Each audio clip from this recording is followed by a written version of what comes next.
成長啦，廖師傅。Oke kawan, film dimulai dari daerah Fosan, di mana pada tahun 1935 sebuah wilayah makmur yang terkenal sebagai rajanya kungfu, terlihat para guru yang sedang mengajarkan murid-muridnya berlatih kungfu, di tempat lain, yaitu di rumah Ip Man. Ini dia orangnya. Yang ajudannya bilang, bahwa ada guru kungfu yang mau bertemu. Ternyata Ip Man adalah orang kaya raya seperti Raffi Ahmad. Ip Man pun menemuinya. Orang ini bernama Liu. Dia baru saja membuka perguruan kungfu di Fosan. Dia ingin berlatih bersama Ip Man. Karena terdengar kabar, Ip Man terkenal sebagai ahli Wing Chun. Ip Man pun menolaknya secara sopan. Tetapi Liu memaksanya. Dia bilang kita latihan tertutup saja.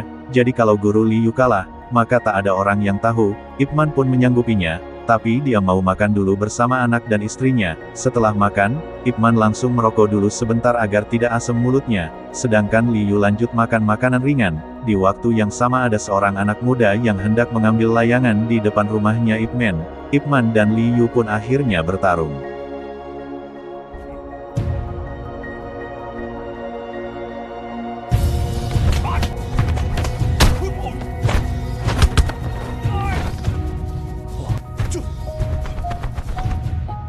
Di saat Liu terpental, anak muda itu kita panggil saja Yuan, yang melihat kekalahan Liu dari jendela, Ip Man pun kembali melancarkan pukulan terakhirnya itu hingga Liu mengaku kalah. Liu pun pulang dan meminta guru Ip Man, agar merahasiakan duel ini. Tentu saja Ip Man menurutinya. Di sebuah restoran, Yuan menceritakan kekalahan Liu dari guru Ip Man di depan tongkrongannya. Tak berselang lama, gurunya ke restoran itu untuk menemui teman bisnisnya yang bernama Kuan. Di tempat lain Liu yang sedang mengawasi muridnya, mendapat kabar bahwa dirinya dikalahkan oleh guru Ip Man. Sambil kesal dia bergegas ke restoran, dan mencari Yuan, dan memarahi Yuan di muka umum. Lin pun melerainya. Lin adalah kakaknya Yuan sang pemilik restoran. Tak mau disalahkan, Yuan pun bergegas ke atas untuk mengkonfirmasi langsung kepada guru Ip Man. Dia meminta gurunya menjaga reputasinya. Lin langsung menyeret Yuan dan melarangnya mempermalukan orang di depan umum. Yuan masih tetap tidak mau kalah. Yuan berkata, memangnya kenapa tak boleh? Ketika itu juga Lin melorotkan celananya Yuan dan semua orang pun tertawa. Lalu tiba-tiba saja polisi Li Zhao datang. Dia meminta agar para berandal kungfu ini tak bikin ribut. Dia juga bilang bahwa sekarang itu zamannya menggunakan pistol, sambil menodongkannya kepala Ip Man. Seketika itu juga Ip Man membuang pistolnya dan polisi Li Zhao pun hanya terdiam.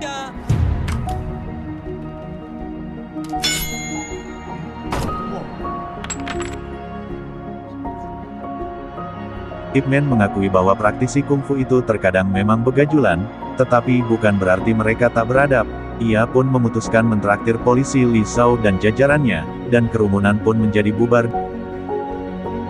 Di rumah Ip Man, dia memberikan pinjaman modal pada Kuan, untuk membuka pabrik kapas. Kuan pun menerimanya. Saat sedang mengantar Kuan keluar, tiba-tiba saja Lin datang dan menunjukkan jurus-jurus ilmu barunya sementara istrinya menemani Zun yang sedang menggambar. Saat asyik-asyiknya berpraktek, Zun datang dan menunjukkan hasil gambarnya itu. Ip Man menghiraukannya. Sang istri menatapnya dengan kesal.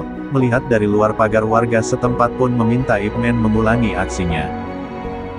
Sang istri pun marah dan mengusir mereka semua. Sang istri meminta agar Ip Man lebih meluangkan waktunya pada anak mereka. Pada suatu hari, ada sekelompok pengembara yang hendak menantang semua para guru kungfu di Fosan. Kelompok ini dipimpin oleh Jin. Dia menantang perguruan yang pertama dan pertarungan pun terjadi.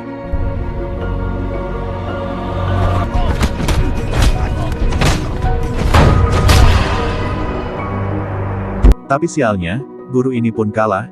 Jin mendatangi perguruan yang kedua, kali ini menggunakan senjata, dan sama saja guru ini pun kalah juga. Jin dan anak buahnya senang serta merayakan kemenangannya di warkop sambil makan mie rebus. Dan pemilik warkop bilang, jangan terlalu bangga dulu jika belum bisa mengalahkan Ip Man. Mendengar itu, Jin langsung pergi menemui Ip Man. Sesampainya di rumah Ip Man, Jin menantangnya bertarung. Ip Man pun menolaknya. Sang istri juga memarahi gerombolan itu. Jin agak meledek. Karena Ip Man takut pada istrinya, Jin bilang pada istrinya bahwa dia takkan membunuhnya. Bila perlu Jin takkan menggunakan tangannya. Mendengar penghinaan itu sang istri pun mengizinkannya. Lalu polisi datang serta memohon agar Ip Man mengembalikan kehormatan Fosan. Dan pertarungan pun dimulai.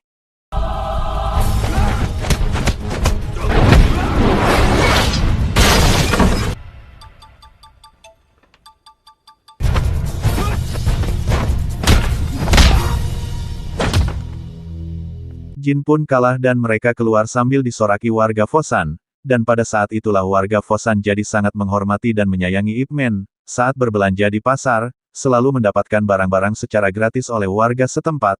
Karena itu semua adalah bentuk terima kasih, karena Ip Man yang telah menjaga martabat Fosan. Namun semua telah berlalu, kisah indah itu berubah pada tahun 1937 saat Jepang menduduki Cina. Banyak orang-orang yang mati karena kelaparan. Semua jadi semakin parah saat Jepang menduduki Fosan.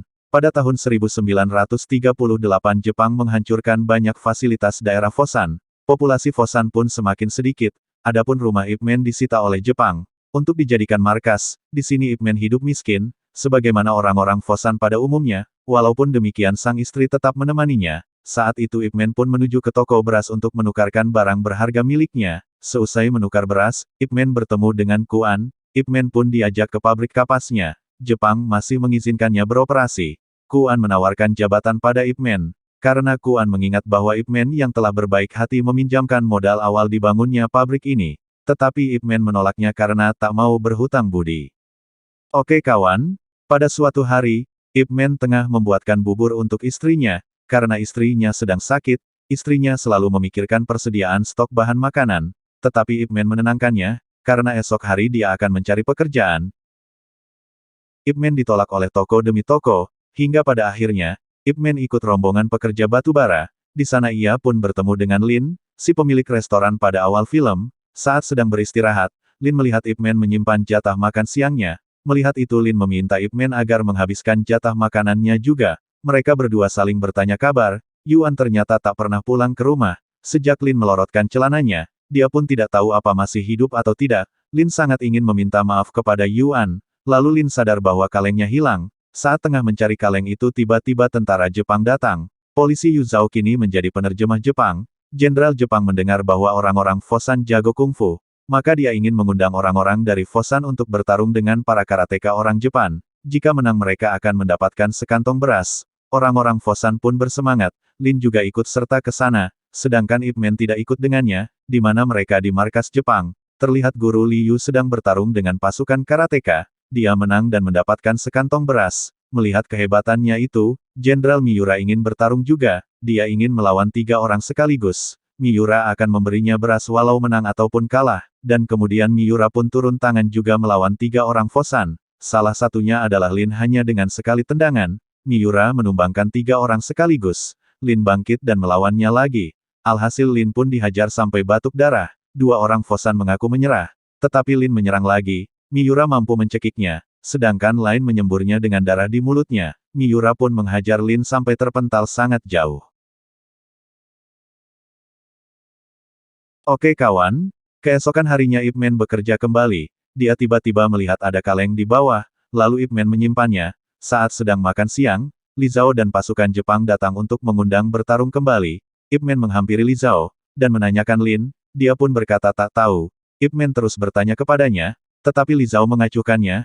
Akhirnya ia pun ikut ke tempat kemarin, berharap bertemu dengan Lin di sana. Ip Man melihat Liu yang sudah menang. Liu meminta bertarung melawan 3 orang lagi. Miura pun mengabulkannya. Liu melawan mereka dengan sangat susah sekali untuk mengalahkannya dan pada akhirnya dia menyerah. Lalu dia pulang sambil membawa sekantong berasnya. Tapi tiba-tiba,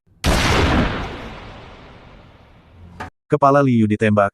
Ip Man pun melihat kejadian itu marah-marah kepada Li Zhao. Ternyata yang menembak itu adalah Kolonel Sato. Dia melarang peserta membawa beras. Jika sudah kalah, Jenderal Mitura pun marah atas tindakannya itu. Miura berkata, bahwa ini cuma turnamen. Jangan ada tembak-tembakan lagi. Turnamen diteruskan. Ip Man berteriak pada Li Zhao. Dia marah dan ingin bertarung melawan semuanya. Ia pun bertanya apakah Lin dipukuli sampai mati. Li Zhao tak menjawab dan membukakan pintunya. Ia pun meminta 10 orang sekaligus. Li Zhao melarangnya. Karena itu sangat berbahaya, ia pun tetap mau adu gelut dengan mereka semua. Miura juga kaget mendengar itu, tapi dia tetap mengabulkannya, dan kemudian pertarungan pun dimulai.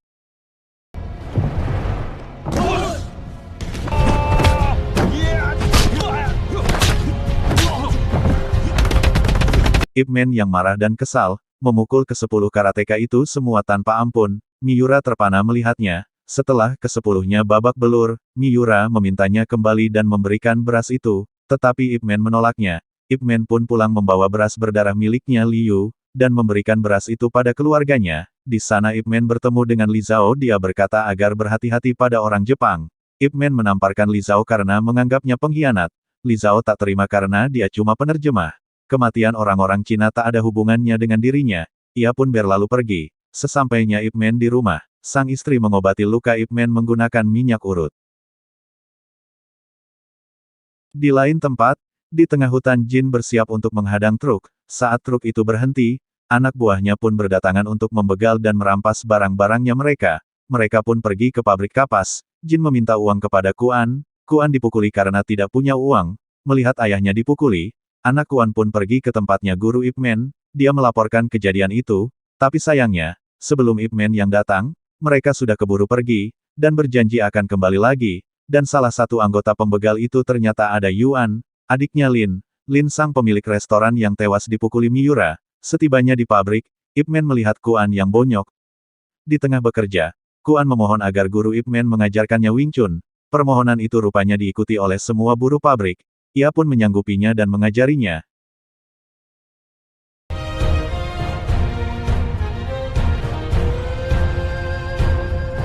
Di lain tempat, Ip Man yang sedang bermain dengan anak-anak. Kedatangan Li Zhao bilang bahwa Miura ingin bertarung melawannya. Dan tiba-tiba saja Kolonel Sato datang juga. Saat Sato melihat istrinya Ip Man yang cantik, Sato langsung ingin bertemunya. Spontan ia pun menghajar Sato dan anak buahnya sampai pingsan. Li Zhao pun mengajak Ip Man sekeluarga untuk mengasingkan diri. Selepas itu Li Zhao pun dihajar habis-habisan oleh Sato. Karena membiarkan Ip Man kabur, Miura bilang akan mengerahkan semua pasukannya untuk menemukan Ip Man. Lo Zhao akhirnya pulang dengan babak belur. Dia menemui Ip Man di kamarnya, untuk menyampaikan barangnya. Ip Man sangat berterima kasih kepada Li Zhao, karena telah menyembunyikan keluarganya.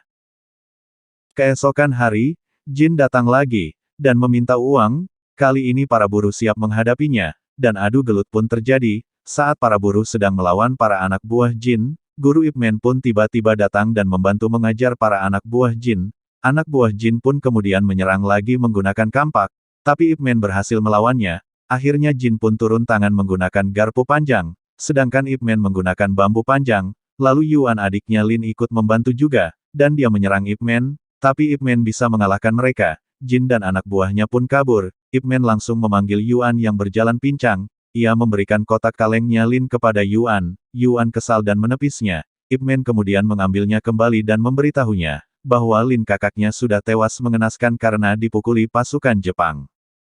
Mendengar itu Yuan menerimanya, dan Ip Man pun pergi. Yuan pun menangis saat tahu bahwa isi kaleng itu adalah sebuah layangan yang pernah ditangkap di rumahnya Ip Man. Rupanya kakaknya selalu menyimpannya, dia tak pernah membuangnya. Di malam harinya Li Zhao bergegas menemui Ip Man. Dia menghimbau agar Ip Man agar tidak pergi ke pabrik kapas, karena Miura sedang ke sana. Di pabrik kapas Sato menanyakan keberadaan Ip Man dalam bahasa Jepang. Saat Kuan dipukul agar menjawab, tiba-tiba Ip Man datang menyerahkan diri.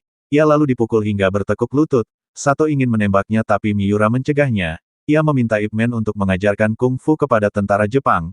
Tetapi Ip Man menolaknya. Dia malah ingin menantangnya bertarung. Jenderal pun menyuruh bawahannya untuk menahannya. Ip Man berteriak kepada Kuan agar membawa istri dan putranya pergi dari Fosan. Jenderal Miura datang ke penjara dan memberikan langsung makanannya pada Ip Man. Miura ingin pertandingannya ditonton oleh orang banyak, agar semua orang tahu bahwa kungfu Jepang lebih baik daripada kungfu Cina. Ia pun menjawabnya dengan menjauhkan nampan makanannya. Keesokan harinya sang istri yang dibawa Kuan pergi dari Fosan. Dia menangis karena selama ini tak pernah mendukung Ip Man. Akhirnya pertarungan pun digelar juga. Adu gelut pun terjadi. Dengan sangat seru, ternyata, istri dan Kuan balik lagi ke Fosan untuk melihat Ip Man. Saat Miura sudah bonyok,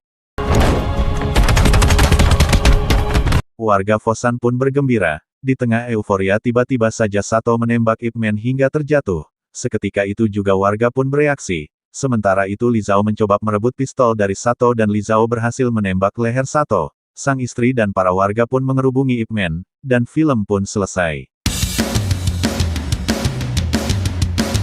Jangan lupa untuk like, komen, dan subscribe channel ini ya kawan.